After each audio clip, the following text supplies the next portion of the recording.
Sim, simplesmente o Flamengo do Felipe Luís foi falado pelo Mano Menezes. Mano Menezes falou do Flamengo, falou da polêmica do VAR, falou de tudo. E quarta-feira já tem o jogo pelo Campeonato Carioca. Primeira volta, Fla-Flu, final. Eu quero saber a tua opinião sobre uma coisa. Se o Felipe Luís não vencer o Fluminense, vai mudar alguma coisa na imagem do nosso treinador para nós como torcida ou vai se manter tudo? Quero saber a tua opinião sincera nos comentários. Se liga só e me ajuda a chegar aos 25 mil inscritos e bora! Faz uma campanha com os titulares excelente no Carioca, mas tem essa rivalidade. A única vez que o Felipe Luís como treinador perdeu foi pro Fluminense, do Mano Menezes, e agora eles se enfrentam na final. E esse gol polêmico, hein? Pra você, o Bruno Henrique estava impedido, sim ou não? Então, quando eu tava assistindo o jogo, eu reparei ali, eu falei, ele tá à frente um pouquinho, eu falei, tá impedido. Aí quando passou ali, eu falei, ele está impedido. Aí veio o VAR e falou que não. Quer dizer, é muito louco isso. Pra mim ele estava totalmente impedido. Braço, mão, ombro, nas costas, passou a linha.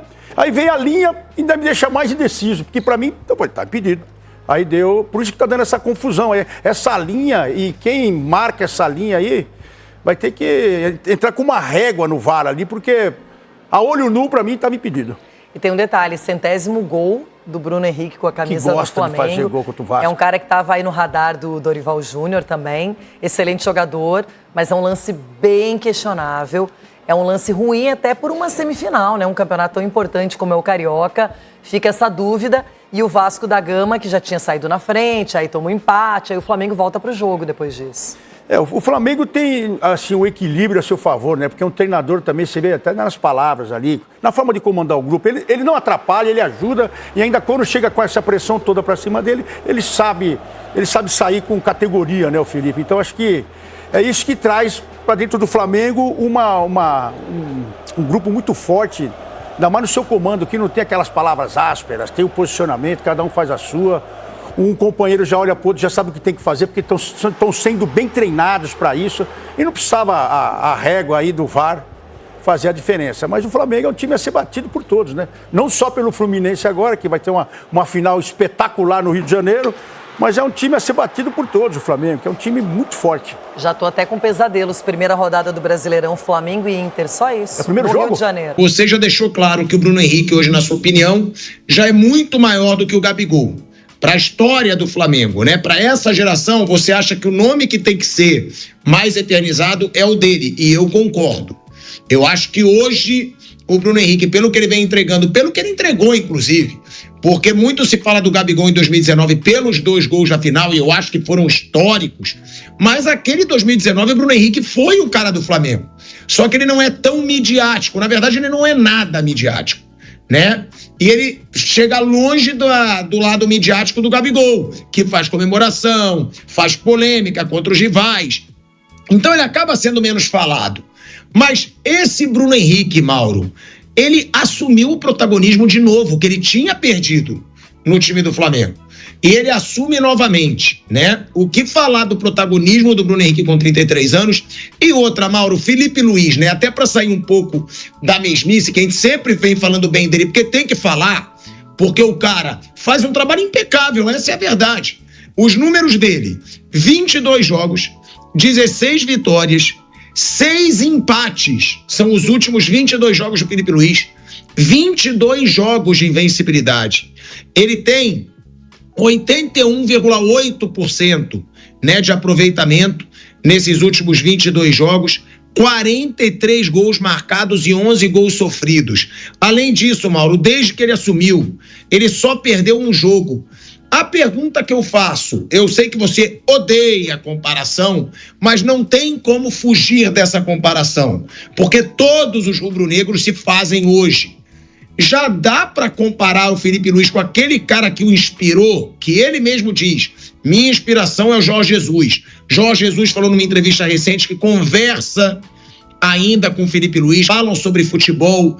Já dá para comparar, Mauro, o trabalho, ou é muito cedo porque o Felipe Luís ainda não teve uma temporada cheia que ele vai ter agora com o Brasileiro e Libertadores?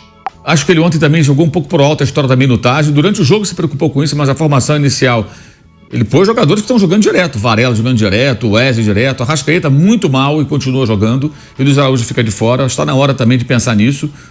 O que acontece com o Arrascaeta? Vai jogar até quando como titular pelo nome? errando tecnicamente, fisicamente não parece bem também, cometendo falhas que não são compatíveis com um jogador dessa qualidade. Ele é o técnico, ele vai ter que tomar algumas decisões. E o jogo agora é contra o Fluminense, tudo indica que o Fluminense deve passar hoje, e aí o buraco é bem mais embaixo. É bem mais embaixo. Você pega os 32 últimos jogos do Flamengo e Fluminense, é total equilíbrio. Total equilíbrio. Se pegar os 20 últimos, o Fluminense tem mais vitórias do que o Flamengo no confronto. 2 a mais. Aí é outra história. O Fluminense é outro papo, não é o Vasco não. O Fluminense encara o Flamengo, compete com o Flamengo. Não estou falando desses 2 jogos do Felipe Luiz, não. Estou falando do recorte muito mais amplo.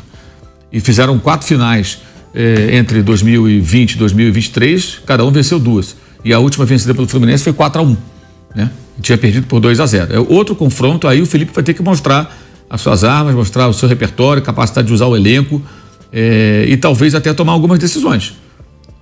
O Luiz Araújo está pedindo passagem, por que ele não joga? Tudo bem que ele gosta do Plata, o Plata está jogando bem e tal, mas não se justifica. O que eu achei que foi ontem bem foi o De La Cruz, fez um ótimo jogo, para mim fez um ótimo jogo, não foi até o final, até por questões óbvias, voltando agora depois de uma inatividade, mas o Arrascaeta é um ponto para ser discutido. Ele já sinalizou que se não estiver bem, ele vai perder a posição. Está jogando com o nome.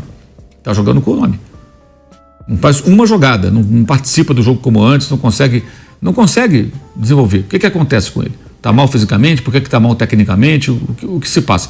Isso tem que ser visto, tem que ser descoberto, tem que ser percebido. Agora, acho que qualquer comparação precipitada com relação a qualquer profissional no estágio do Felipe Luiz está começando, isso é muito ruim para ele, não tem que comparar. Jorge Jesus concluiu um trabalho e está começando a sua escalada. Ganhou a Copa do Brasil, é verdade, mas pegou já na semifinal e ganhou a Supercopa, que é um jogo só. Jogando bem, ótimo trabalho, mas é só um comício, né? Tem que ficar comparando com um técnico consagrado e que antes já tinha ido muito bem no Benfica, devolveu ao Benfica a hegemonia do futebol português, antes de treinar o Flamengo, bateu o recorde de vitórias lá no Al Hilal. Mas na Arábia Saudita sim, mas tem vários jogadores importantes lá, técnicos que foram para lá ganhar milhões, e ele foi muito bem, né?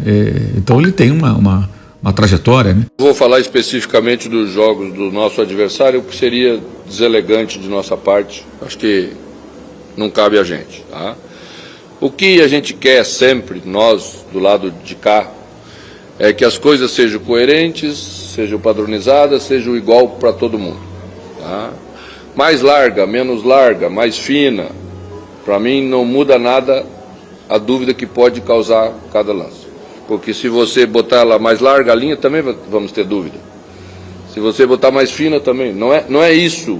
A questão não é essa. A questão é que nós dissemos, quando o VAR chegou, que nós iríamos melhorar os lances duvidosos para que o torcedor tivesse mais certeza de que as coisas são mais transparentes, mais corretas e tudo. E não é isso que a gente está vendo pelo Brasil afora. Então, eu acho assim, o torcedor é o nosso cliente maior, o torcedor é a razão da gente existir.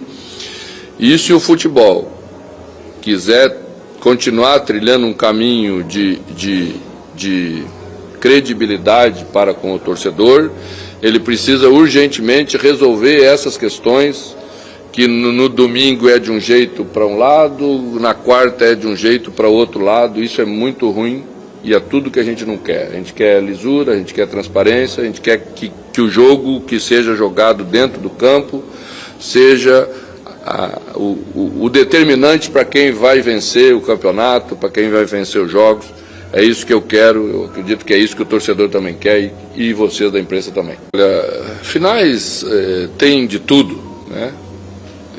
Por coincidência, a única derrota que o Flamengo do Felipe tem é pra gente, né? Mas cada jogo tem a sua história, a gente precisa construir novamente. As finais tem jogo, as finais tem estratégia, as finais tem um monte de coisa que vão estar nessa receita que queremos nós que funcione. Então, pensando na gente, acho que o mais importante, a equipe foi adquirindo uma personalidade forte, que, ao meu ver, já nos possibilita jogar contra qualquer adversário e também jogar.